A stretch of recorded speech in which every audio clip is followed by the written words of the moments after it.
नमस्ते। आप सभी का स्वागत है आज के इस कार्यक्रम में। हमारे साथ हैं हर्ष कुमार जी और स्वागत कर रहे हैं हर्ष कुमार जी का। आप सभी से अनुरोध है कृपया हमारे चैनल को सब्सक्राइब करें, वीडियो को लाइक भी अवश्य करें। तो हर्ष कुमार जी, जी सर। एक तो मैंने सुना है कि साहब की दारू पीने वाले बड़े प्रसन्न हैं और फैशन वाली जो आंटियां हैं वो भी बहुत प्रसन्न हैं। जी, सही बात है। बाकी तो बड़ी-बड़ी चीज़ें हैं, इंजीनियरिंग गोल्स और आपके फार्मा, केमिकल्स। गोला बारूद वाले भी मतलब डिफेंस वाले भी। गोला बारूद वाले एक्सपोर्ट वाले हैं वो तो, गोला हाँ, बारूद तो एक्सपोर्ट एक्सपोर्ट वाले तो होता सर, है। एक्सपोर्ट वालों का ही तो मजा आना है। तो मेन तो इसकी एक्सपोर्ट बात वालों का ही है करेंगे, सर। लेकिन पहले थोड़ा यूजीसी की बात कर लेते हैं, फिर इसकी बात करेंगे। जी जी जी, बिल्कुल।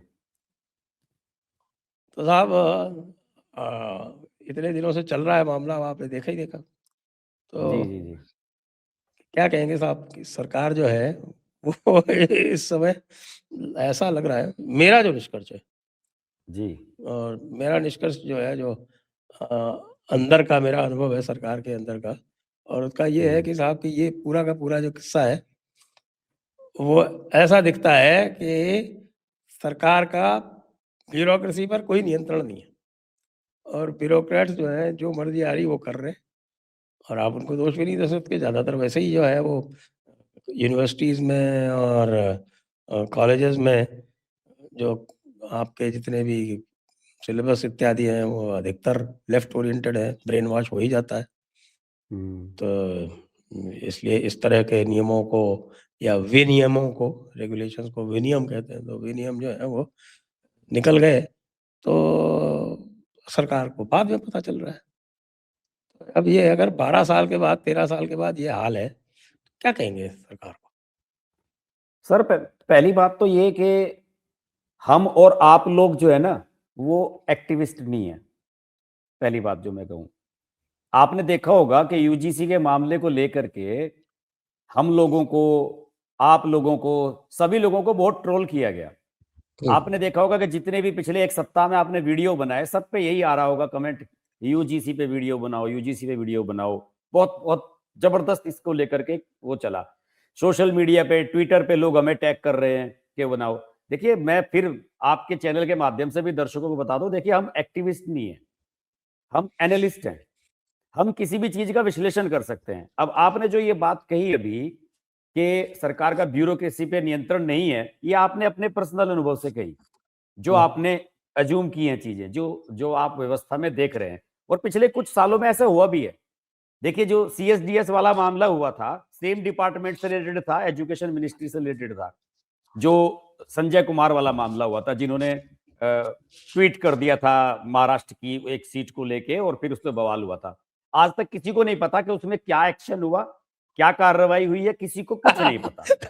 उसमें भी कोई कमेटी बन गई होगी। कुछ नहीं हुआ सर उसमें। बस मिनिस्टर ने जो है वो बयान दे दिया पार्लियामेंट में खड़े होके, और ये कह दिया कि साहब हम इसमें जांच देख कराएंगे और हम ध्यान रखेंगे आगे से। अब तक तो ये भी खबर नहीं आई कि जो ग्रांट मिलती थी उनको एनुअल, वो रोकी है, आगे से वो ग्रांट मिलती रहेगी या नहीं, उस पर भी कुछ नहीं आया। तो कुछ चीजें ऐसी हैं, वो हम और आप लोग यहाँ बैठ के अज्यूम कर रहे हैं, और वो चीजें कैसे हुई ये हम नहीं जानते। अब आप कह रहे हैं कि ब्यूरोक्रेसी पे नियंत्रण नहीं है, ये हम कैसे कह दें? अगर ब्यूरोक्रेसी पे नियंत्रण नहीं है तो सरकार बोले ना सर। जो ऑफिशियल लोग हैं, जो सरकार की जुबान है। ये तो अब कैसे आप बताइए, बोलेंगे फिर? अब निशिकांत अपनी जो है निशिकांत वो दुबे को क्यों आप बताइए, निशिकांत दुबे को क्यों आगे कर क्षमता दिया? जाहिर हो जाएगी अगर ये बोलेंगे। अब बेचारे निशिकांत दुबे को आगे कर दिया, और मैं निशिकांत दुबे ने इतने जूते खाए, इतने जूते खाए, जिंदगी में कभी नहीं खाए होंगे, क्योंकि नहीं, निशिकांत निशिकांत दुबे को तो निशिकांत दुबे जरूर इस ज्यादातर मामले तो को उनको जस्टिफाई करने में वाहवाही ही गलत है मिलती सर। है। निशिकांत दुबे इस मामले को जस्टिफाई करने में गलत साबित हो रहे हैं ना सर। बता रहा आप हूँ ना कि कुतर्क वैसे देने की कोशिश निशिकांत करोगे तो दुबे जो देखिए। हैं वो आपके जो बीजेपी सपोर्टर्स के डार्लिंग हुआ करते, और वही हाँ, उनको गालियां दे रहे हैं आज। तो वो तो सर देंगे। वो तो उसने क्या, निशिकांत दुबे ने, मुझे लगता है कि यहाँ भी सर कम्युनिकेशन गैप है। वो जो आप बता रहे हैं ना कि ब्यूरोक्रेसी और सरकार के बीच में जो गैप है कि भाई पता ही नहीं है क्या हो रहा है, आ जाते हैं जब पता लगता है, तो यहाँ पर भी गैप है ना। तो क्या, या दो चीज हो सकती है, भाई या तो निशिकांत दुबे अपनी मर्जी से सरकार का पक्ष लेने के लिए कूद पड़े, और अगर उन्होंने ऐसा किया तो भी गलत किया, और अगर उन्हें कहा गया है तो निशिकांत दुबे को फिर आप शिकार क्यों बना रहे हैं? दो चार लोग और भी बोल देते, और कायदे से इस बारे में स्पष्टीकरण तो सबसे पहले धर्मेंद्र प्रधान का आना चाहिए था कि भाई जो भी बात है वो कैसे है। देखिए, इसके पीछे पिछले सप्ताह भी शायद आपके चैनल पे हमारी बात हुई थी, मैंने आपको बताया था, एक आंकड़ा बताया था मैंने आईआईटी का, ये जो सुसाइड करने वाले मामले हैं आईआईटी के, उनमें ये निकल के आया कि ज्यादातर उसमें से 60% जो है वो SC ST वाले हैं, रिजर्व कैटेगरी के छात्र हैं, और जो छोड़ के चले जाते हैं ज्यादातर वो भी उनमें से ही हैं। 17,000 के करीब छोड़ के गए, उनमें से भी मैक्सिमम वही है, क्योंकि वो प्रेशर उसका झेल नहीं पाते। अगर आप इस प्रकार की जो रिपोर्ट्स आती हैं उनका आधार बना करके ऐसा करने लगेंगे तो सर ये तो सरासर जुल्म है। और जैसे कि आनंद रंगनाथन ने दो बात साफ कही, आनंद रंगनाथन कह रहे थे किसी चैनल पे, मैं उन्हें सुन रहा था, उन्होंने दो बात कही कि हमें कुछ नहीं चाहिए भाई, एक तो सब लोगों के लिए कर दो ये, और दूसरा ये कर दो अगर किसी की गलत साबित हो तो उसके खिलाफ कार्रवाई हो, बस इतना ही बस चाह रहे हैं सब लोग। छोटी सी बात है, बहुत छोटी सी बात है, और इसको करना जी है। जी लेकिन अब आप ये देखो, अभी थोड़ी देर पहले मैं एक वीडियो बनाया था, उसमें मैंने कहा कि यार आप कहते हो कि साहब जातीय जो भेदभाव है वो किसके साथ हो सकता है। अगर राकेश टिकैत खड़ा होकर कह रहा है कि ये गलत है, जबकि जाट जो है वो ओबीसी है वेस्टर्न उत्तर प्रदेश में, जी जी जी लेकिन वो खड़ा होकर कह रहा है, और क्या कह रहा है, बिल्कुल सही बात कह रहा है, बिल्कुल जो आपके जो जमीन की बात है वो कह रहा है कि साहब रहन सहन और खान पान में तो बड़े साहब, और वैसे छोटे, ये कैसे चलेगो। सही बात है। बताइए। वो देखिए सर, क्या बात है कि असली बात जो है मुद्दे की, उस पर कोई बात करने के लिए तैयार नहीं है। शुरुआत कहां से होती है सर? रिजर्वेशन से होती है हर चीज की शुरुआत। उस पर कोई बोलने के लिए तैयार नहीं, उस पर डरते हैं सब लोग। आप अगर एक एक काम ही तो करना है भाई, रिजर्वेशन आपको केवल उस आदमी तक सीमित रखना है कि जो फाइनेंशियली वीक है, अपने बच्चे की फीस नहीं दे सकता, उसकी जॉब बढ़िया नहीं है, नौकरी बढ़िया नहीं है, काम धंधा नहीं है उसके पास, और एक यूनिफाइड कर दिया जाए कि कैटेगरी आरक्षण सबके लिए है, लेकिन उसके लिए है जो इकोनॉमिकली वीक है। केवल इतना ही तो करना है बच्चों को, किसी भी जाति का, चाहे वो ब्राह्मण है, ठाकुर है, राजपूत है, मराठा है, कोई भी है, इसमें देखिए मत, उस चीज पे तो कोई बात करने के लिए तैयार है नहीं। अब ले दे के जो है साहब इसके पीछे लग गए। मुझे तो एक बड़ी हंसी की बात इसमें भी आ रही है कि जो स्वर्ण जातियों का जो लोग यहाँ पे बड़ा हल्ला गुल्ला मचा रहे हैं, उनके जो पैरवी कर रहे हैं, कायदे से उन्हें यह भी तो बताना चाहिए कि आज की स्थिति में स्वर्ण जातियों के लोगों को, जिनके बच्चों के साथ ये सब कुछ होने जा रहा है, उन्हें पॉलिटिकली स्टैंड क्या लेना चाहिए किसी चीज पे। तो जब तक इस देश में कोई राजनीतिक रूप से आप किसी चीज पे स्टैंड नहीं लेंगे ना, तब तक तो कुछ संभव है नहीं। तो इसमें यह भी होना चाहिए ना कि पॉलिटिकल स्टैंड क्या होगा, और पॉलिटिकल स्टैंड कैसे सर इसमें सामने आ रहा है कि साहब अलंकार अग्निहोत्री ने इस्तीफा दे दिया और वो अब चुनाव लड़ेगा। देखिए ना, बरेली का जो सिटी मजिस्ट्रेट है उसने इस्तीफा दे दिया और ये कह दिया कि ये सरकार जो है ये ब्राह्मणवादी, ब्राह्मणों के खिलाफ है, और स्वामी अमिमुक्तेश्वरानंद जो है उनके साथ भी इन्होंने अत्याचार किया है, और इसलिए मैं इस्तीफा दे रहा हूं। तो सर पॉलिटिकली जीती जाएगी लड़ाई, तो ऐसे तो संभव नहीं है वर्बली। हालांकि मुझे जो अभी इंफॉर्मेशन आ रही है वो लग रही है कि शायद ये रोल बैक होगा या इसमें अमेंडमेंट होगा, लेकिन कब होगा? नहीं, जब चिड़िया चुग इंफॉर्मेशन जाएगी आ रही खेत। है। मैं आपको कह रहा हूँ ना कि जब मैं ये कहता हूँ कि सरकार जो है वो ब्यूरोक्रेसी के चंगुल में है, तो ये जो अब जो ये लेटेस्ट आया, ये ब्यूरोक्रेसी का बहुत ही पुराना प्रैक्टिस्ड तरीका है। अब भाई मैं तो अंदर की बात बता रहा हूँ आपको कि साहब जो है वो कमेटी का अनाउंसमेंट भी नहीं हुआ है अभी तक, इसको लीक कर दिया गया है। क्यों लीक कर दिया गया? लीक किया गया है, ये ट्रायल बैलून छोड़ा गया है कि देखें इसका क्या इम्पैक्ट आता है। कुछ लोग जो है इसका स्वागत भी कर रहे हैं, मैं तो कतई स्वागत नहीं कर रहा, क्योंकि मैं तो ये अनगिनत कमेटी जानता हूँ जिसका मैं स्वयं सदस्य रहा हूँ, जो पिछले 30-30 साल से चल रही है, उनका कोई निष्कर्ष आज तक नहीं निकला। और वो बनाई भी इसी पर्पस के लिए गई थी, किसी समय पे कोई किसी प्रकार का कोई दुविधा उत्पन्न हुई थी तो साहब कमेटी बना दी जाती है, और फिर कमेटी बना के टाइम बाय पहले करने उसकी की बात मीटिंग, होती है वो तो सर। पहले नहीं टाइम भी दिया जाता है उसको, 3 साल दिया जाता है, फिर एक्सटेंशन कर दिया जाता है, नहीं, फिर और आगे सरकारें इसमें एक्सटेंशन टाइम बाय कर दिया करती जाता हैं है। कि चलो कमेटी बना के 3 महीने 3 साल टाल देते हैं, जब तक तो चुनाव हो भी जाएंगे। फिर होता क्या है उसमें, पहले मीटिंग उसकी जो है हफ्ते-हफ्ते होती है, उसके बाद फिर महीने-महीने होती है, फिर 6-6 महीने फिर में होती हैं, फिर सालों-सालों में। साल-साल में होती हैं, उसके बाद फिर 6-6 साल नहीं होती हैं। तो ये जो चूरन है, ये नहीं चलेगा, जी। क्योंकि ये ब्यूरोक्रेसी का बहुत पुराना तरीका है। ब्यूरोक्रेसी नहीं समझाया होगा, क्योंकि जो विनीत जोशी जो सेक्रेटरी है मिनिस्ट्री एजुकेशन मिनिस्ट्री के, वही यूजीसी के हेड हैं। हुँ। हुँ। अच्छा, बताया ये जा रहा है कि भई जो जगदीश कुमार जो हैं, एम जगदीश कुमार, जो जेएनयू के वाइस चांसलर थे और यूजीसी के हेड थे और 7 अप्रैल को रिटायर हो गए, वो उनको जो है वो इन्फॉर्मली एडवाइज़र बना रखा है मिनिस्ट्री का। क्यों? क्योंकि ये जो सारा जो नया जो सिस्टम आने वाला है, जिसमें हायर एजुकेशन का एक सिंगल रेगुलेटर होगा, उसका अध्यक्ष उनको बनाया जाना है। तो इसलिए वो जो है वो एडवाइस करते हैं, तो भई वो जो मिनिस्टर साहब जो हैं, वो सारी फीडबैक उनसे लेते हैं। तो हमारे सेक्रेटरी हायर एजुकेशन जो है विनीत जोशी, उनके पास इतना समय नहीं है कि वो यूजीसी का डे टू डे देख सकें। तो ये पूरा का पूरा जो है ये अक्षमता ही नहीं है, ये इसमें बहुत सारी और भी चीज़ें शामिल हैं, और इसमें कहीं न कहीं धर्मेंद्र प्रधान जी की जो है ना, वो जो ओबीसी वाद वो करते रहे हैं, वो भी कहीं न कहीं है इसके अंदर। कुमार विश्वास का ट्वीट पढ़ा है सर? पढ़ के सुना दूँ दर्शकों को? हाँ, बिल्कुल सुनाइए। चा चाहे तिल लो या ताड़ लो राजा, राई लो या पहाड़ लो राजा, मैं अभागा स्वर्ण हूं मेरा, रोया रोया उखाड़ लो राजा।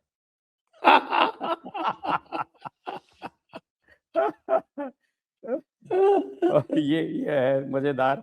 और इस पे जो है आरफा आरफा खानम शेरवानी का सर अभी अभी एक ट्वीट आया है, वो भी कुमार विश्वास पे ही कह रही है, जरा हाँ, सुनवाता हूँ क्या आपसे। करी? ये कह रही है कि घटिया कवि, ब्रैकेट में लिखा है कथावाचक, घटिया कवि कभी अहंकार की मीनार पर खड़ा था, यूजीसी बिल की आहट क्या क्या पड़ी, खुद को अभागा बताने लगा, जिन्हें विशेषाधिकार न्याय लगते थे वही न्याय इन्हें प्रताड़ना दिखता है, बराबरी का जिक्र भर होते ही इनकी भाषा कांपने लगती है, तर्क बिखर जाते हैं, सत्ता के सहारे ओढ़े गए कितने ही स्वर्ण मुखोटे एक एक कर उतर रहे हैं, तमाशा अभी शुरू हुआ है, पर्दा अभी गिरा भाई।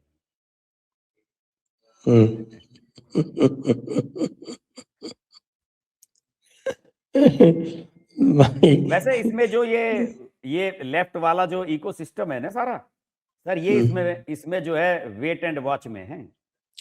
अरे साहब, ये क्या ही लेफ्ट के इकोसिस्टम में है, जो पिटीशन नहीं, लगी है ये इंदिरा जयसिंह ने लगाई है। सोशल मीडिया पे लिखने वाले, ये किसी ने वीडियो नहीं बनाया इन लोगों ने इस पे। आ गई ना आरफा, आरफा जानम। नहीं, ये तो ये ट्वीट ट्वीट कर रहे हैं ना सर, लेकिन इन्होंने अभी इस चीज को उस तरह से छेड़ा नहीं है। अभी ये योगेंद्र यादव को लेकर के आएंगे, फिर उस सब का तामझाम शुरू करेंगे, उसके बाद सब चीजें सामने आएंगी। वरना ये सोच रहे हैं कि इसमें क्या हुआ, इसमें ट्रैप में कौन है, इसमें ट्रैप में हम और आप हैं सर।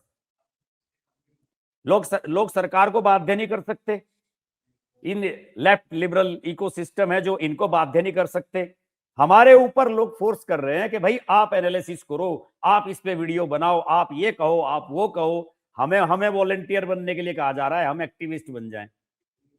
तो नहीं, हम इसमें विश्लेषण तो करेंगे ही करेंगे, जो चीज़ गलत है वो गलत विश्लेषण है, विश्लेषण उसमें करेंगे, क्या बात लेकिन है? हम सर ऐसा नहीं कर सकते ना कि हम हर वीडियो इसी मुद्दे पर बना दें और नहीं, नहीं, एक्टिविस्ट बन हम हर जाएंगे, जब वीडियो तक क्यों इसे बनाएँगे? वापस नहीं लिया जाएगा हम इस पर बनाते रहें। ये भी तो नहीं कर सकते ना सर हम। हर वीडियो कोई बनाता भी नहीं है। हाँ, तो लोग तो उम्मीद कर रहे हैं कि जब तक इसे रोल बैक ना कर लें, इसमें अमेंडमेंट ना हो, हम इस पे वीडियो बनाते रहें। तो सर ऐसा तो संभव नहीं हो सकता। हम तो जो बात कह दी है, जैसे मैंने आनंद रंगनाथन का उदाहरण दिया, 2 बात है, उन्हीं में क्लियर हो जाती है सारी चीजें। बाकी तो सरकार जब चाहेगी, जब तक नहीं चाहेगी संभव नहीं है। और कहीं ऐसा ना हो कि इसे यूपी चुनाव में बड़ा इश्यू बना लिया जाए। देखिए सर, इस मुद्दे को लेकर के यूपी में सबसे ज्यादा डिबेट हो रही है। मैं नहीं सुन रहा कि केरल में, तमिलनाडु में या वेस्ट बंगाल में कोई इसे लेके डिबेट है। इसमें यूपी में डिबेट है कि साहब अगले साल चुनाव होना है, ठीक एक साल बचा है आज की तारीख में, अगर बात करूं मैं यूपी में, फरवरी में चुनाव का ऐलान हो चुका होगा, तो ठीक एक साल बचा हुआ है। ये इशू यूपी में ही केंद्रित रहने वाला है। और इसमें सर एक और बात बता दूं, कुछ नैरेटिव मैंने ये भी देखे साहब के योगी आदित्यनाथ को जो है इसमें डाउन करने की प्लानिंग चल रही है या चल रही है। सर अगर ऐसी ये प्लानिंग चल रही है तो फिर इन्हें बर्बाद होने से कौन रोकेगा? अगर आप अपने एक पॉपुलर लीडर को ऐसा करने की कोशिश करेंगे तो फिर आपको तो फिर बर्बाद होने से कौन रोकेगा? आपकी 2024 को भूल गए क्या? क्या हाल हुआ? केवल एक अफवाह मात्र पे कि साहब आरक्षण खत्म हो जाएगा और ये ठाकुरों ने बहिष्कार कर दिया छोटे से उस पे जो है 30 सीटें आप हार गए लोकसभा की, तो फिर तो मुद्दा बहुत बड़ा हो जाएगा। और अगर इसे अभी जल्दी भाई हैंडल नहीं हमारा किया तो फिर चुनाव आ जाएंगे नजदीक। मजे की बात तो ये है कि आईटी सेल का इसमें क्या रोल है। हमारे बीजेपी आईटी सेल की जो अक्षमता, वैसे तो वो उनकी अक्षमता वो बार बार उजागर करते रहते हैं, यहाँ पर जो उन्होंने अक्षमता उजागर की है ना, वो गजब की है साहब। कि सबसे पहले जो है उन्होंने उतारा किसको, मिस्टर सिन्हा को मैदान में। वो मिस्टर सिन्हा खेत रहे, जितनी गालियां उनको पड़ी हैं आज तक, वो मालदीव्स के वजह से आप फेमस हुए थे, आपके वो साथ तो वापस बड़े मालदीव उनकी चले गए। ट्वीटबाजी हुई मैंने देखा। आपको आप तो हाँ, कोट पे कोट कोट पे कोट पहना रहे थे एक दूसरे को। मैं ही पहना रहा था उसको उसकी क्या बेचारे की, तो वो तो उल्टी पुल्टी बातें कर रहा देखिए था, सर मैं तो कोई बताऊं सेंसिबल पहले बात भी ही नहीं कर आपको, रहा। एक बार मैंने आपको पहले भी कहा था, मैं तो इन आईटी सेल के जितने भी हैंडलर हैं मैं किसी को हम्म। फॉलो नहीं करता सर इनमें से, किसी को भी। क्या होता है कि आप इन जैसे लोगों को अगर फॉलो करते हैं ना तो फिर आप एक नैरेटिव में फंस जाते हैं, किसी के भी तरह के हो, वो किसी भी आईटी सेल से जुड़े नहीं हुए नहीं लोग नहीं, हों ऐसे कैसे या फंस नैरेटिव जाएंगे साहब। चलाना। जितनी बार ये उल्टी पुल्टी बातें करते हुए हैं, मैं इनको कॉल आउट कर देता हूँ। अरे सर ये फालतू फर्जी बातें फर्जी मत करो। खबरें चलाने लगते हैं। वो वो क्या है, टाइम्स अलजेब्रा, मेग अपडेट्स, पता नहीं कितने सारे हैंडल इन्होंने बनाए हुए हैं, वो फिर फर्जी खबरें फ्रंट चलाने लगते हैं कि फ्रंटल सरकार फोर इसे वापस लेने वाली है, ये करने वाली है। ये सर इनके चक्कर में नहीं पड़ना चाहिए। हम तो अपने संपर्क सूत्र जो हमें कहते हैं हम तो उसी के हिसाब से चलते हैं। हमारे भीखू मात्रे उर्फ मिस्टर नायक, वो देखिए वो बीच में पहले तो उन्होंने कहा कि ये रूल्स गलत हैं, फिर उसको ऊपर से डांट पड़ी होगी, तब फिर उसके उसमें फेवर में गए। फिर उनकी जो है ऐसी तैसी जम के खिंचाई हुई, जब उनकी जम के खिंचाई हुई तो फिर वापस आ गए। अभी कह रहे हैं कि नहीं नहीं मैं तो इनके खिलाफ हूँ। देखिए नहीं, मैं बिल्कुल खिलाफ मैं हूँ। ये जानना चाहता हूं कि इसे ये सही कैसे ठहरा रहे हैं सर? आपने तो इसे पढ़ा होगा, इन्हें देखा होगा, कैसे सही ठहरा रहे हैं ये? क्या कह रहे हैं, तर्क क्या दे रहे हैं इसके ये? हाँ, तर्क जो है वो बड़ा इंटरेस्टिंग है। ये ये भी ये नहीं कह रहे हैं कि साहब कि ये सही है। अच्छा। कह रहे हैं कि साहब कि ऐसा है कि ये तो टेम्परेरी है। तो भैया हम्म। टेम्परेरी भी क्यों बनाए? एक चीज़, हम्म। कि भैया कैसे टेम्परेरी है? हम्म। उनसे पूछो तो कैसे टेम्परेरी है? कि नहीं, नहीं वो नया जो बिल आ रहा है उसमें यूजीसी को खत्म किया जा रहा है। हम्म। तो वो बिल जो है वो आपकी जानकारी के लिए, वो आप तो जानते ही होंगे, हम्म। दर्शकों की जानकारी के लिए, कि वो अभी सिलेक्ट कमिटी में पड़ा हुआ है। हाँ। वो अभी एक्ट भी नहीं बना है।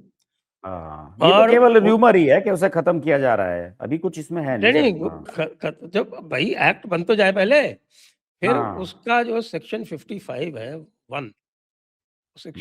55 1 में ये लिखा हुआ है कि भैया ये यूजीसी, एआईसीटीई और इस तरह के जितने भी संस्थान हैं, उनमें जो भी रेगुलेशन, स्टैंडर्ड्स इत्यादि बने हुए हैं, वो वैसे के वैसे रहेंगे जब तक कि वो कोई नया जो आएगा, जो संस्थान बनेगा, उसमें कोई परिवर्तन ना करे। तो वैसे के वैसे रहने हम्म। हैं।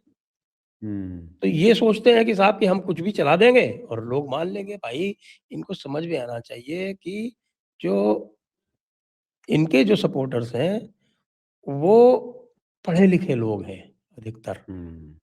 हम्म। और उनको जो है मोतिया नहीं बनाया जा सकता।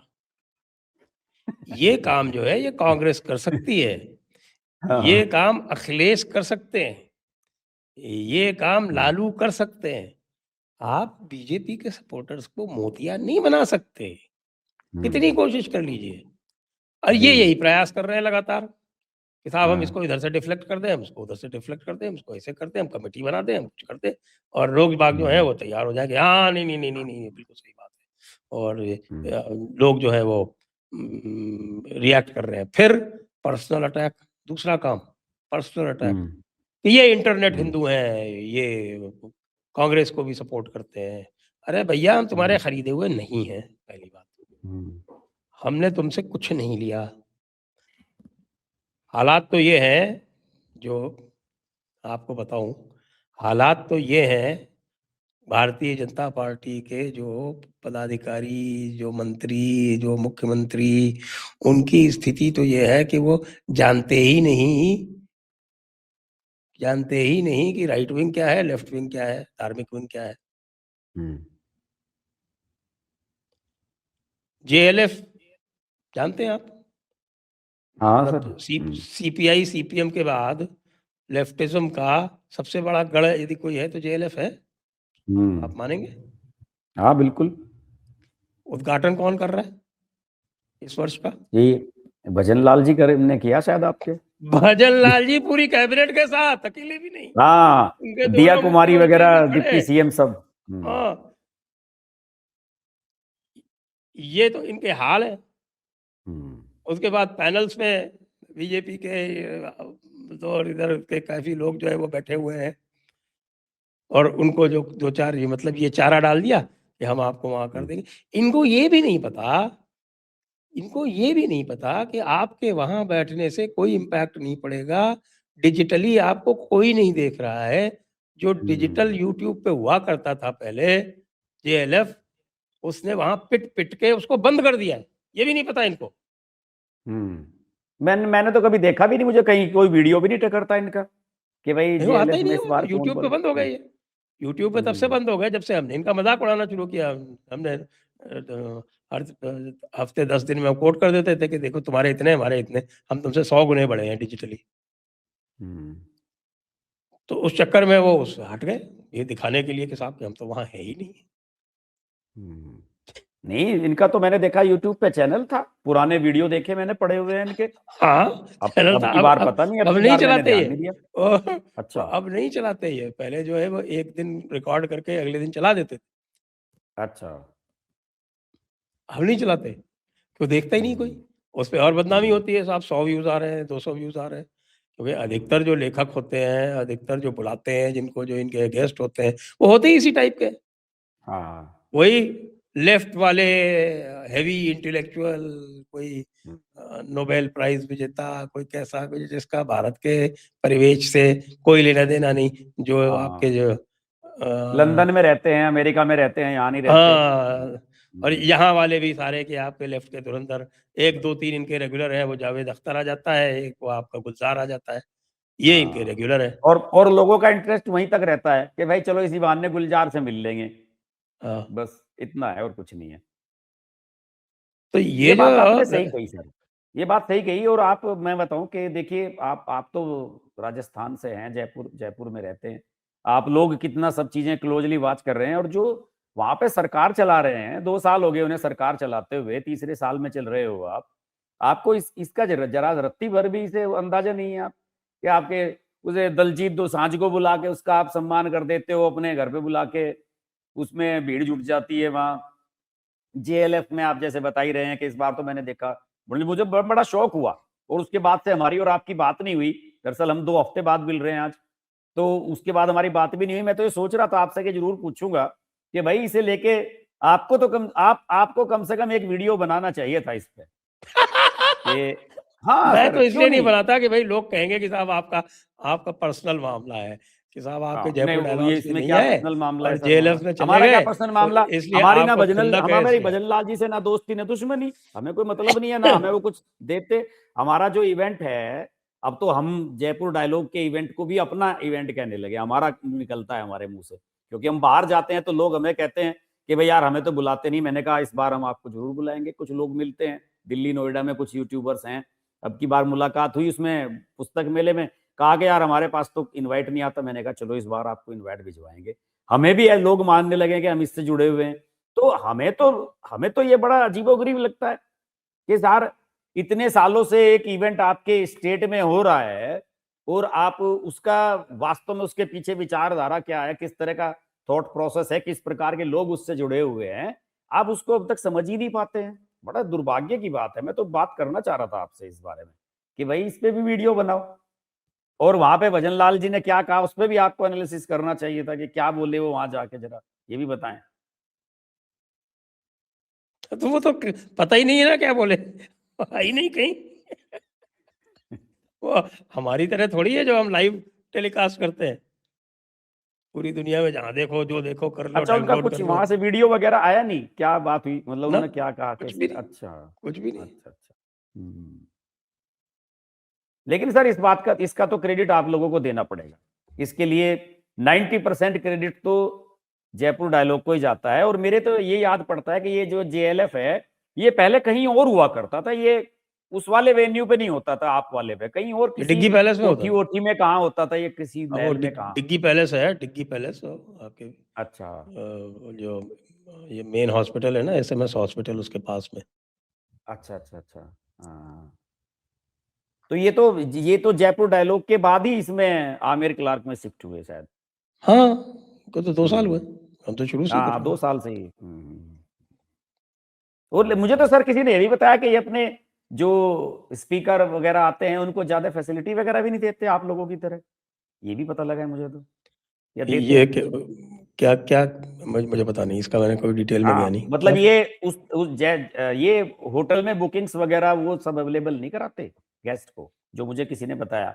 एक हमारे मित्र हैं, उन्होंने जो है वो गए थे इसमें, तो वो कह रहे थे कि यार हमें तो कोई ऐसा ऑप्शन मिला नहीं है जैसे जयपुर डायलॉग वालों का होता है, कि भाई आप ये ऑप्शन ले लो, ये प्रीमियम ले लो, फलाना ले लो। वो कह रहे कि इसमें कुछ है नहीं ऐसा, ना हो कि इस प्रकार की कोई हेल्प डेस्क थी कि वो आप हमारी हेल्प कर दें। वो फिर उसमें रेडिसन में या किसी और में जाके रुके, वो फिर बाद में बता रहे थे कि भाई हमें तो मिल ही नहीं पाया वहां व्यवस्था। मतलब ये ऐसे नहीं करते कि जैसे आप लोग रूम्स वगैरह जो ले लेते हो सारे, और फिर आदमी स्पीकर भी आ जाए, चाहे स्पीकर की फैमिली का कोई मेंबर आ जाए, आप लोग तो सबको एकोमोडेट कर लेते हो। ये उस तरह से नहीं करते हैं।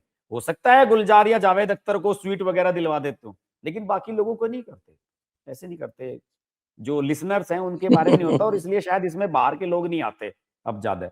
जयपुर के लोकल लोग ही आते होंगे इसे सुनने उनने, कोई अजी आसपास वाले जयपुर नहीं। में भी क्या आते हैं, ये उन्होंने कर रखा है वो, एमिटी से और 2-4 स्कूल्स वगैरह से टाई अप कर रखा है। उनके बच्चे जो हैं वो आ जाते अच्छा, हैं, तो वहाँ स्टूडेंट्स मेले आ जैसा, जाते हैं। एक मेले जैसा हम्म। एटमॉस्फेयर बन जाता है, यही उन्हें होता लगता है है बस। कुछ सेलिब्रिटीज को मिलने का मौका मिल जाएगा, सही हाँ, बात है। हाँ, हम्म, हाँ। हम्म, हम्म, हम्म। और वो कोई नई बात नहीं है, हमारा भी है कि ये यूनिवर्सिटी से टाई अप था शुरू-शुरू में, जब हमारे अच्छा। ये नहीं आया करते थे, जब हम्म। ऑडियंस वगैरह नहीं आती थी, तब हमने भी कर अच्छा, रखा अच्छा। था। हाँ लेकिन बाद में हमारी तो ऑडियंस इतनी बढ़ गई कि वो हमको डिसकंटिन्यू करना पड़ा। जी, आपको पता है कि हमारे यहाँ तो सारी एंट्री जो है वो पेड एंट्री है, एक भी जी। फ्री एंट्री नहीं है। हाँ, तो सही बात। ये जो है, ये महान कार्य हो रहा है। आपने देखा मध्य प्रदेश में क्या हुआ, मोहन यादव जी क्या हम्म, कर रहे हैं, किस रास्ते पर हम्म, ले जा रहे हैं भारतीय जनता पार्टी को। तो ये जो आप देख रहे हैं यहाँ पर, ये कोई एक दिन की बात नहीं है, ये एक पैटर्न है। और ये पैटर्न ये दिखाता है कि साहब की जो जिसको ये कहते हैं विचारधारा, उस विचारधारा में कहीं-कहीं दिवालियापन आता जा रहा है। तो इसमें इसकी एक इनको वजह ये ये समझ भी है में ना नहीं सर। आता। कल मैंने एक जिसको बोलते हैं कि बहुत डीप एनालिसिस, प्रोफेसर सुभाष काक हैं, आपके यूएस के, अच्छा। ओक्लाहोमा के, बहुत ही विद्वान व्यक्ति हैं वो। हम्म, और उन्होंने कास्ट पे कोई भी ऐसा सनातन से संबंधित विषय नहीं है जिस पर उनके बड़े-बड़े आर्टिकल्स ना हो, एक चीज़। प्लस वो विश्व के टॉप फिजिसिस्ट्स में एक है, विश्व के। हम्म, और उनकी अभी एक जो थ्योरी उन्होंने प्रपोज़ की है, तो उससे तो पूरा ये जो इन्होंने बना रखी है ना, ये क्या बोलते हैं इसको, आपके ओरिजिन ऑफ द यूनिवर्स की जो पूरी थ्योरी है वो बदल जाएगी, बिग बैंग वाली। अच्छा। तो उनके साथ में मैंने कल चर्चा की और वो उनसे कहा कि भाई इसका ओरिजिन कहाँ है? वो पूरा उन्होंने जो वोकिज़्म अमेरिका में जो चला अ, उससे पूरा रिलेट करके पूरा क्लियर कर दिया। हम्म। तो अब आप ये बताइए मुझे कि ये जो बीजेपी का मीडिया सेल है, उसकी कैसी परफ़ॉर्मेंस रही इस पूरे प्रकरण में? नहीं सर, मीडिया सेल का तो ऐसा कुछ देखा नहीं मैंने। और यहाँ जो दिल्ली में इनकी चुप बैठे रूटीन की हैं। डेली की जो प्रेस कॉन्फ्रेंस है, उसमें भी कुछ ऐसा कहीं चर्चा नहीं हुई इस तरह की। इसे तो मैंने ये देखा कि एक तरीके से जैसे होता है ना कि भाई किसी मुद्दे पर मौन धारण कर लेने वाला वही स्थिति है। मैं ये निशिकांत दुबे का वो ट्वीट एक बार पढ़ना जरूर चाहूंगा, क्योंकि हमने बात यहां से शुरू की थी कि इन्होंने ना तो किसी बड़े लीडर ने बोला है और ना कोई ऐसे आदमी को आगे किया, निशिकांत दुबे का किया। मैं आपसे पूछ रहा था कि आखिरकार ये इसके समर्थन में तर्क क्या दे रहे हैं, तो निशिकांत दुबे ने ये कहा कि मोदी है तो मुमकिन है, विश्वास रखिए यूजीसी नोटिफिकेशन की सभी भ्रांतियों को दूर किया जाएगा। संविधान को आर्टिकलों 14 व 15 के अनुसार अनुसूचित जाति, अनुसूचित जनजाति, पिछड़े वर्ग और सामान्य वर्ग में कोई फर्क नहीं है।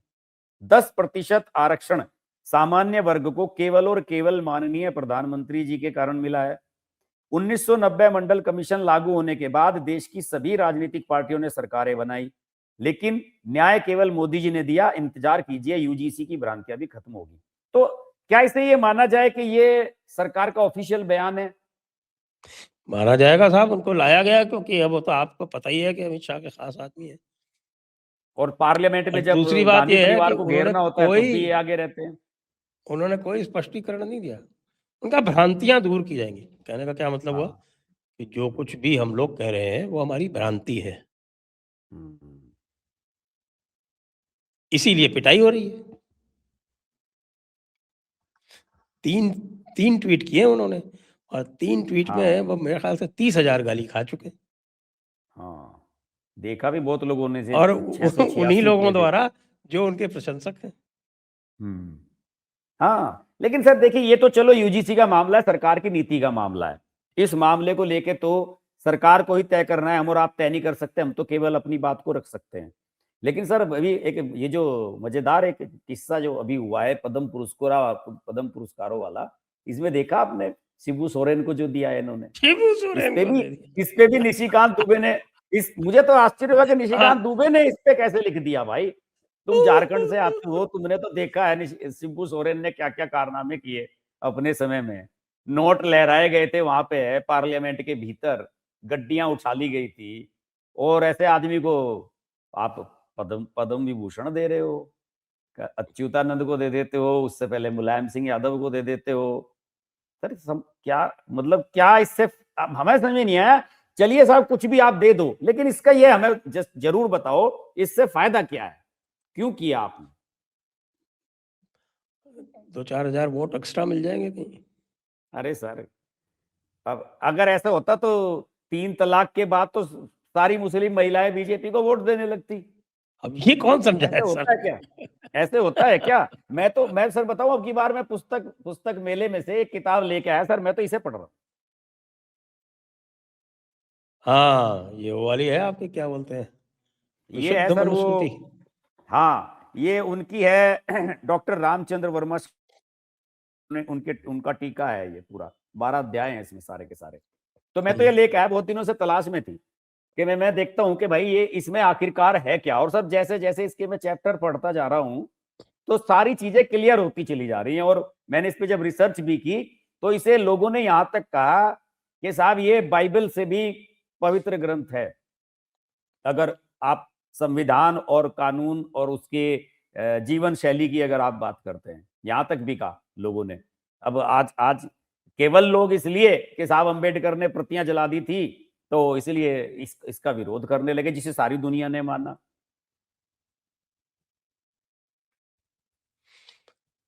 अच्छा, ये एक दूसरा और भी पैरेलल चल रहा है, वो योगी आदित्यनाथ के विरुद्ध वो बैठे हुए हैं हमारे स्वघोषित शंकराचार्य।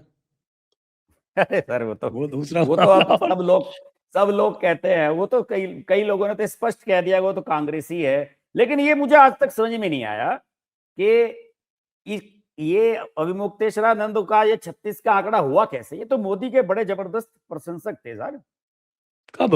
ये तो 370 पे खूब इन्होंने खुल के बोला कि बढ़िया बढ़िया अरे हुआ। अभी तो कुछ ही दिनों और पहले कहा था कि आर्टिकल 370 वापस आना चाहिए, ये इनका नहीं स्टेटमेंट है। सर, मैंने तो जो पढ़ा है इसका, इसने ये कहा कि कभी 370 कभी से केवल बोला ये होगा, हुआ कि लेटेस्ट उसमें इनका ये ये कहा है कि कि आर्टिकल गायों 370 की हत्या वापस आना होने लगी। चाहिए। नहीं, उसमें ये 370 इसने इसलिए कहा कि 370 हटने के बाद गोवंश की जो हत्या है, उनका जो कटान है वो ज्यादा बढ़ा, उन्होंने कहा।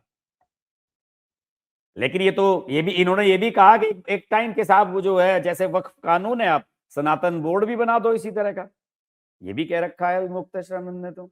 और ये तो मैं तो सुना है कि ये मुक्तेश्वरानंद ने एबीवीपी से सबसे जुड़े रहे पहले पहले। राम मंदिर बनने का विरोध किया था, याद करिए आप। वो नहीं सर, वो इन्होंने ये कहा था, मैंने देखा उसमें कि वो जो मंदिर अधूरा है, उस अधूरे मंदिर का जो है प्राण प्रतिष्ठा कर रहे हैं, उस पर वो शिखर नहीं बना था, वो वाला मामला।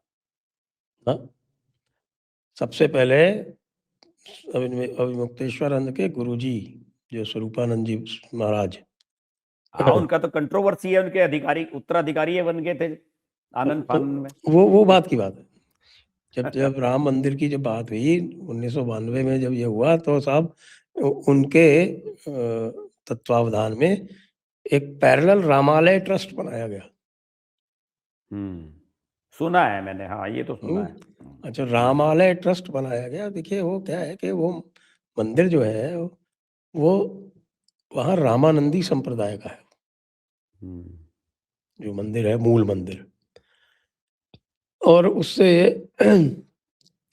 आपके ये जो दशनाम वाले जो हैं, दशनाम शंकर, इनका कोई लेना देना नहीं है।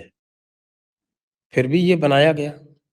शंकराचार्य जो हैं वो अद्वैत परंपरा से आते हैं, रामानंदी विशिष्ट अद्वैत वाले हैं, तो संप्रदाय ही अलग अलग हैं। वो रामालय ट्रस्ट बना के, और इस बार जब जजमेंट आ गया तो रामालय ट्रस्ट ने अपना दावा ठोक दिया, साहब हम बनाएंगे। जबकि एक सुप्रीम कोर्ट का आदेश कुछ और था, और कि उसको भाई लेके अलग से क्या एक हंगामा मचाया। ट्रस्ट बनाई जाए। आपके स्वरूपानंद जी महाराज ने और उनके चेले ये अभिमुक्तेश्वरानंद ने क्या तमाशा किया उसको लेके था। ये लोग गए भी नहीं। हाँ, ये तो बहिष्कार किया था इन्होंने तो इनका तो मामला ऐसे ही है, ये तो कांग्रेसी शुरू से ही है, वो तो आप जानते ही हैं। कांग्रेस ने लगातार उनका समर्थन किया। ये बद्रिकाश्रम वाली जो कंट्रोवर्सी चल रही है, वो तो उसमें कांग्रेस ही कूदी बीच में, और उसी की वजह से वो आज तक चल भी रही है। तो वो तो मामले इनके बिल्कुल अलग अलग हैं, लेकिन सीधे सीधे टारगेट किया गया है योगी जी को। नहीं, ये तो और इसने अभी कहा कि एक वो भाई ठकुराई चल रही जिसने है यहाँ यूपी में यूं कहा। नहीं वो तो मीडिया सीधे मैंने सीधे इसका बोल रहा बयान देखा, है अभी कि मुक्तेश्वरानंद का बयान देखा, साहब तो कह रहा है कि यहाँ केशव ठकुराई प्रसाद चल रही मौर्य है। को सीएम बनना चाहिए, यहाँ तक बोले वो। हाँ, ये भी कहा कि केशव प्रसाद मौर्य जैसे लोगों को आगे नहीं बढ़ने दिया जा रहा है। लेकिन आप ये चीज देख रहे हैं सर, कि जितने भी नैरेटिव चल रहे हैं, जो यूजीसी वाला, अभिमुक्तेश्वरानंद, ये सारे, ये सब टुवर्ड्स यूपी ही सब है। 2027 का के लिए ये जो है ना, वो मधुमक्खी का जो छत्ता है वो तैयार हो रहा है, उसी के ऊपर बैठ रहे हैं सब आके, दिन बिना इसी पे रहे हैं सब, ये यूपी यूपी यूपी। और ये खेल ऊपर हाईकमान में अभी मुझे लग रहा है समझ में नहीं आ रहा लोगों को, दिल्ली में बैठे वाले लोगों को, कि क्या चल रहा है यहाँ। हाँ, और फिर कहेंगे कि साहब योगी जी के उसमें ये हो गया और ये हो गया, वो हो गया, फिर ये कहानियां चलेंगी।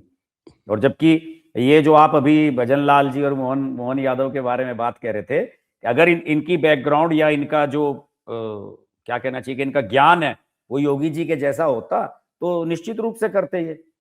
आप बताओ, योगी जी कभी ऐसे किसी कार्यक्रम में गए हो, या कभी कोई इस तरह का बयान दिया हो, ओबीसी को लेके कोई ऐसा डिसीजन लिया हो, जैसे वो मोहन यादव हंगामा कर वहां उसमें लिखित लिखित में दे दिया उन्होंने? अगर कभी ऐसा कुछ किया हो तो बताओ। ना, कभी नहीं। क्या? बल्कि अभी की हाँ, जो स्कॉलरशिप की स्कीम जारी हुई है, उसमें उन्होंने सभी वर्गों के लिए लिखा है, इंक्लूडिंग सामान्य हाँ, वर्ग। सही बात है, होना भी चाहिए, सभी के लिए होना चाहिए। देखिए सर, छात्र तो छात्र होता है, उसकी कोई जात बिरादरी ये सब नहीं है, बेकार की बातें हैं सर। छात्र तो छात्र है, आप छात्र की तरह ट्रीट करें उसे, सबको एक माने। वो टैलेंट है, अगर बढ़िया पढ़ने वाला है तो देश के ही काम आएगा, किसी भी जात बिरादरी से आता हो। आइए थोड़ा आपके मतलब की बात कर लें। जी। सुना आप मेरे बहुत मतलब पसंद की। है, आपके फैशन वाले जो है वो गारमेंट्स वो सस्ते होने वाले हैं ईयू डील के हाँ, बाद में। और नहीं साहब सर, सस्ते वाली आपके बात नहीं थी सर। आपकी दारू वारू भी है वो जो सस्ती होने वाली है, फ्रेंच सर वाइन जो है, देखिए, आपकी फाइन हम तो वाइन्स। सर और टच नहीं करते। लोग बागों को, बहुत से लोग हैं जो वो फ्रांस की और स्कॉटलैंड की पीते हैं सर, कि भाई वहीं की पीनी है। तो हम तो उसमें हैं भी नहीं। और जो इसमें अभी फीडबैक, अभी यहाँ दिल्ली में जो हमारे मित्र लोग हैं, कुछ लोगों ने हमारे यहाँ, एक दो हमारे मित्र हैं, उन्होंने गारमेंट्स का एक्सपोर्ट का काम कर रखा है। गांधीनगर में सबसे ज्यादा है, जो इधर ये जो जहाँ गौतम गंभीर के फादर की फैक्ट्री है वहां पे उनकी फैक्ट्रियां हैं। और उधर द्वारका साइड में कुछ ने लगाई हुई हैं जो एम्ब्रॉयडरी वगैरह करते हैं। तो मैंने उनसे बात की थी, तो उन्होंने ही खुद कहा कि भाई आप लोग भी इस पे वीडियो बनाओ, और ये अगर डील होती है तो आप ये समझ लो कि अगले 5-7 साल के अंदर ये, क्योंकि ये 2027 के आखिर तक और या 2028 के शुरू तक, ये लगभग 18 महीने में पूरी तरीके से ये उसमें आ जाएगी, क्योंकि सारे जितने भी ये 27 कंट्री हैं उनकी पार्लियामेंट से पास होगा, उसके बाद ये सब लागू हो जाएगा। तो उन सबका ये कहना था कि भाई जिसके पास थोड़ा सा भी पैसा है, अब BMW और मर्सिडीज बढ़िया मिल जाएगी रेट पे, यहाँ ज्यादा चक्कर में पड़ने की जरूरत नहीं है। और दूसरे मर्सिडीज मिल जाएगी। हाँ तो वो कह रहे थे कि हमारा जो है वो गारमेंट्स का जो काम है वो तो भाई 4 गुना बढ़ने वाला है। मैंने कहा कैसे? कह लगे इसमें एक्सपोर्टर्स हैं जो यहाँ के गारमेंट्स वाले, उस पे 0 होने वाला है टैरिफ वहां से, तो फिर सारे यूरोप को यहीं का गारमेंट्स जाएगा। और ये बांग्लादेश वगैरह जो है अब आगे निकल गए थे, वियतनाम वाले, इन सबको जो है थोड़ा सा अब झटका तगड़ा लगने वाला है। तो उनका कहना था कि ये एक ऐसी डील हो रही है जो शायद पिछले 20, 30, 40 साल में नहीं हुई है। और मौका भी देखिए कैसा हुआ, मौका बढ़िया ये बना कि उधर डोनाल्ड ट्रंप यूरोप वालों को परेशान कर रहा है टैरिफ लगा लगा के, इधर मोदी जी परेशान है उससे, और ये सारे लेटेस्ट खबर, लेटेस्ट ब्रेकिंग न्यूज, क्या ट्रंप ने US EU डील जो है वो सस्पेंड कर दी है। अच्छा, क्योंकि इन्होंने इंडिया से डील कर ली ये तो और भी बढ़िया हुआ ये तो और भी बढ़िया हुआ सर। अमेरिका के बिजनेसमैन तो परेशान हैं। हमारे एक मित्र हैं, वो रहते हैं वहां पे, और आपके विभूति झा जी के मित्र हैं बहुत अच्छे, वो जानते हैं उनको, वो बताते रहते हैं मुझसे। वो कह रहे थे कि भैया आप तो यहाँ से बिजनेस समेटो और भागो यहाँ से, ना तो यहाँ पे कोई इन्वेस्टर आने वाला है, और जो यहाँ बिजनेस है वो सब सिमट रहा है। हम तो सोच रहे हैं कि पोलैंड, स्विट्जरलैंड कहीं और शिफ्ट कर दें अपना बिजनेस। यूरोप में 2-3 डेस्टिनेशन बताया उन्होंने, हंगरी, पोलैंड और स्विट्जरलैंड के, यहाँ पे जो है बढ़िया बिजनेस चल रहा है, हम तो वहां जाने की सोच रहे हैं। कह रहे कि ट्रंप ने तो एकदम बर्बाद करके रख दिया है सब कुछ, ये हाल है। अब ये आप बता रहे हैं कि डील कैंसिल कर दी, तो इससे क्या फायदा होगा? तेरा ही नुकसान होगा। और सर इसमें एक बात बताऊं, इसमें सर चाइना का फायदा हो जाएगा, जिस तरीके से ये लोग कर रहे हैं। चाइना का फायदा हो जाएगा सर। आप इसमें देखिए जिस तरह की डोनाल्ड ट्रंप ने की, कायदे से आपको करना चाहिए कि चाइना को वीक करो। आप ऐसे काम कर रहे हो जिससे चाइना के लिए बाजार खुल रहा है। देखिए इंडिया के साथ इन्होंने इसलिए डील की कि बहुत सारी चीजें ये चाइना से सोर्स नहीं कर सकते, हाँ, इसलिए इंडिया के साथ डील की। जैसे डिफेंस डील की इन्होंने, ये हाँ, डिफेंस डील ये चाइना के साथ नहीं कर सकते, बिल्कुल सही बात है।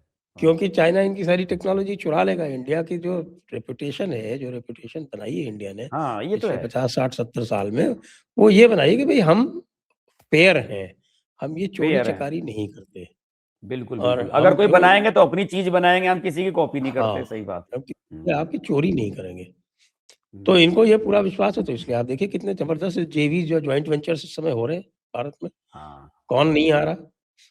आपकी एयरबस आ गई, आपके ये डसो आ गई, आपकी ये सैफरन आ गई, आपकी ये हम्म, जर्मन कंपनीज आ गई। हम्म, पीछे-पीछे जो है वो अमेरिकन वो भी आ रही है आपके, क्या बोलते हैं उसको अ, ये जो बनाते हैं, क्या नाम है उसका? हाँ, लॉकहीड मार्टिन, वो भी आ गई हम्म, अमेरिकन को देखा कि सारे हमारे कंपटीटर्स जो हैं वो इंडिया में बना रहे हैं, तो हम क्यों पीछे रह जाएँ? हम्म। तो इसलिए ये EU वाली डील तो साहब बड़ी ये, अरे सर डोनाल्ड ट्रंप का तो क्या बताएं। डोनाल्ड ट्रंप जब इलन मस्क का नहीं हुआ, वो किसका होगा?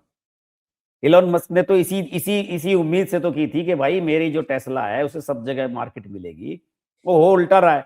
अब आप देखिए जो डील हुई है, इसमें जो $40,000 से नीचे के ईवी हैं वो सारे के सारे जो है इंडिया में बड़े आराम से मिलेंगे। जो ज्यादा टैक्सेस रहेंगे वो $40,000 से ऊपर वालों पर रहेंगे। अब उल्टा उल्टा कहानी चल पड़ी है सारी की सारी, के साहब नहीं, अब तो दोनों कंपटीशन हो गए। लग्जरी में भी उन्हीं का कंपटीशन हो गया और वहां नीचे ही फायदा मिलेगा। ये सर यूरोप वाले तो परेशान है। मैं बात कर रहा था एक दिन, वो कह रहे थे कि हम तो इस बात से परेशान है कि हमारी ईवी नहीं बिक रही है, BYD बिक रही है वहां। सारे यूरोप में। चाइना की है जो BYD, सब जगह BYD छाप गई, सब जगह BYD छाप गई है। तो सर ये प्रत्यक्ष रूप से डोनाल्ड ट्रंप जो है ये फायदा कर रहा है चाइना का, मूर्ख है, ये बर्बाद करके जाएगा इनको। पता नहीं इसके पीछे इसकी क्या सोच है, कहीं बोर्ड ऑफ पीस बना दे रहा है उसमें लोगों को लेने के लिए अपना, वो तो धंधा देख रहा है अपना कि अगले 20-30 साल जो है मैं मेरी कंपनी को काम मिलता रहेगा, वहां पे कंस्ट्रक्शन करते रहेंगे और सारे जितने मुस्लिम कंट्री हैं इनका फायदा करा रहा है। ये इसे कहते थे लोग राइट विंग वाला है ये बहुत बड़ा, इससे बड़ा इसने तो बिल्कुल उल्टा कर दिया। सारे जितने भी डील पे साइन करे सारे मुस्लिम कंट्री हैं, कजाकिस्तान, फलाना, पाकिस्तान, ढिगाना, ये सब कर रहे हैं। ये उल्टा कर रहा है, जो पिछली बार जो था डोनाल्ड ट्रंप, ये जस्ट उल्टा हो गया उससे इस बार।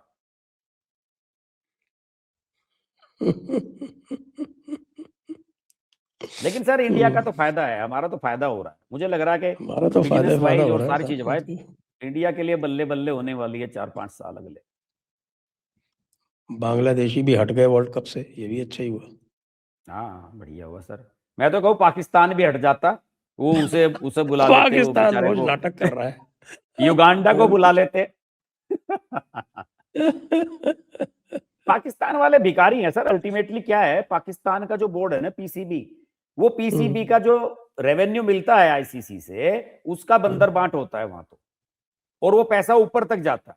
और मोहसिन नकवी यही काम करता है, वो होम मिनिस्टर है, वो शहबाज शरीफ सबको देगा पैसा, ये उस पैसे के लालच में आएंगे। आप याद करो सर 2023 में भी पाकिस्तान यही कह रहा था कि हम नहीं आएंगे, यहाँ आए थे ना, यहाँ जब यहाँ अरे डीजे पे वंदे मातरम 2023 बजा की था। कहाँ जाते हो?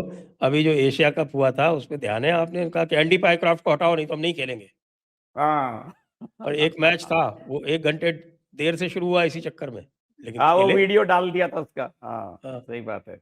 उसका साइलेंट वीडियो डाल दिया था।